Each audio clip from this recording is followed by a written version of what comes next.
Welcome to Pollution Solution.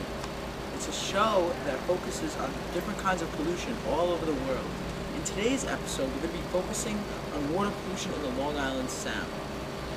We're going to have a great time because we love environmental. Yay! Love environmental. And we have our great hosts, Andrew and Ashley, that are sure to teach you the basics of water pollution. We need to go find our hosts in the Long Island Sound.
Let me first introduce our co-host, Ashley.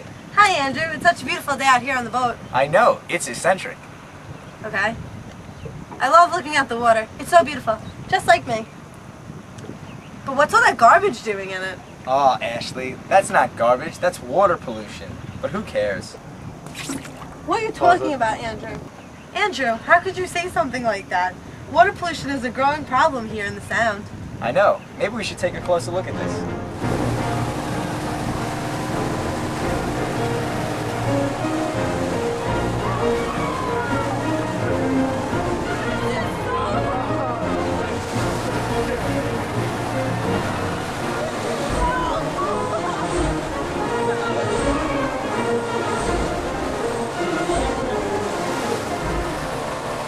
Well, according to my nifty clipboard here, the first step is to understand why the Long Island Sound is so important. Actually, the Long Island Sound is considered one big estuary, a place where salt water from the ocean mixes with fresh water from rivers draining from the land. Estuaries are among the most productive ecosystems on Earth. The Sound serves as feeding, breeding, and nursery areas for many species such as the one seen in the introduction. Also, the Sound's watershed is home to more than 8 million people, with millions more flocking to its shores for recreation.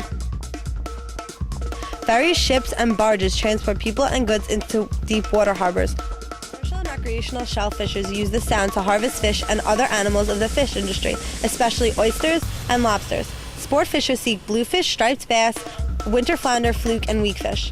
Boaters and sunbathers by the thousands enjoy the Sound's beaches and ports.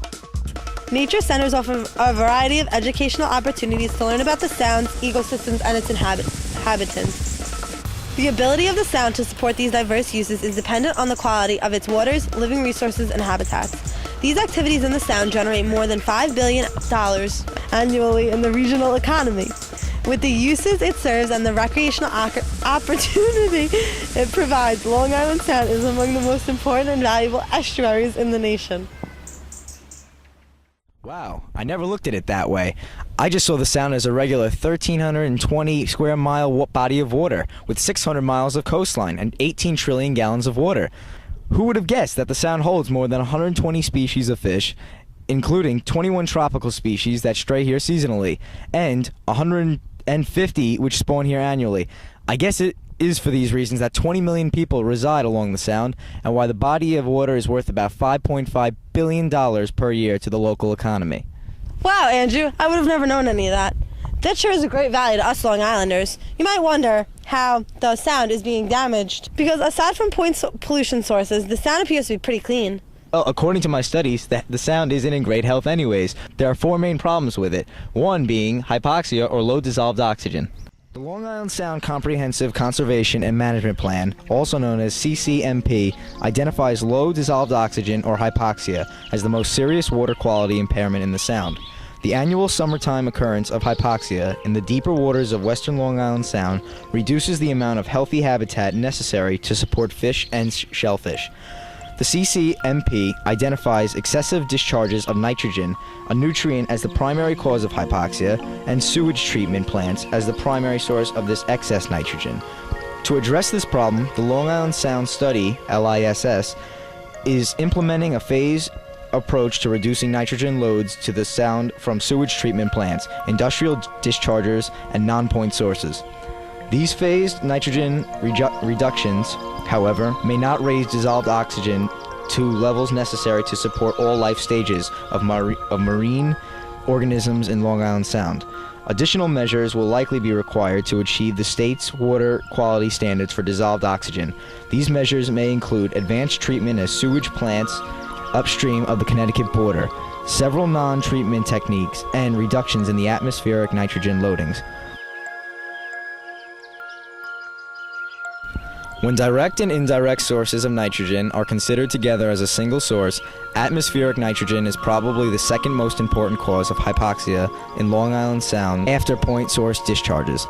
In addition to improving dissolved oxygen levels in the Sound, the control of emissions will reduce ground level ozone. Hence, an opportunity exists to achieve air and water quality management goals through aggressive implementation of the Clean Air Act. Long Island Sound and other estuaries along the East Coast that have nitrogen enrichment problems can benefit from effective air and water pollution control programs. Summer of 1988, debris washing up on the northeastern shores marred the beauty of our beaches and raised the specter threats to public health caused by pollution. In the wake of these washups, the public in the Long Island Sound area began asking questions: what is this debris, where does it come from, and what are the health risks involved? Material that washes up on the beach is called floatable marine debris, or simply floatables. Floatables are unique in that they are every aspect of water pollution that is readily visible to eye, even the untrained eye, which is point source pollution. Bottles, paper, wood, sewage, garbage, and street litter, as well as the highly publicized plastic and medically related items, are all floatables. Beach debris is unrelated to either sewage, sludge, or dredged soil disposal. In addition, no municipal garbage has been legally disposed of in northeast coastal waters for over 50 years, nor is illegal disposal common enough to account for much of the problem. The sources of floatables are more pervasive and complex than illegal dumping. Most of this debris started out on streets as common litter, or in our homes or as household waste. When it rains, litter is washed off the streets, is carried either directly into the water or more commonly into storm sewers. Many storm sewers feed directly into LIS or a tributary, discharging floatables and other pollutants after every rainstorm. In other areas, the storm sewers are connected to sanitary sewers used to carry household water, wastewater, and human waste to the local sewage treatment plant. This type of system, where both storm water and sewage are passed through a STP, is called combined sewer system and is common in New York City and many of the older urban areas along the Sound, such as Norwalk, Bridgeport, and New Haven. With the combined system, the flood water from any substantial rainfall overloads the capacity of the STP, and everything in the system, including sewage and floatable debris, is allowed to pass unscreened and untreated into the water. This raw discharge is called combined sewer overflow. CSOs are probably the single greatest source of floatables in the Northeast. A huge volume of waste material, much of it floatable trash and plastic, has been dumped daily into the oceans by the naval, commercial shipping, and fishing fleets of the world. This waste is considered such a threat to a wide variety of marine life that an international agreement to control offshore disposal was put in effect in the United States in 1989. Although this material is not a major source of beach debris in the Northeast, some of it find its way inshore.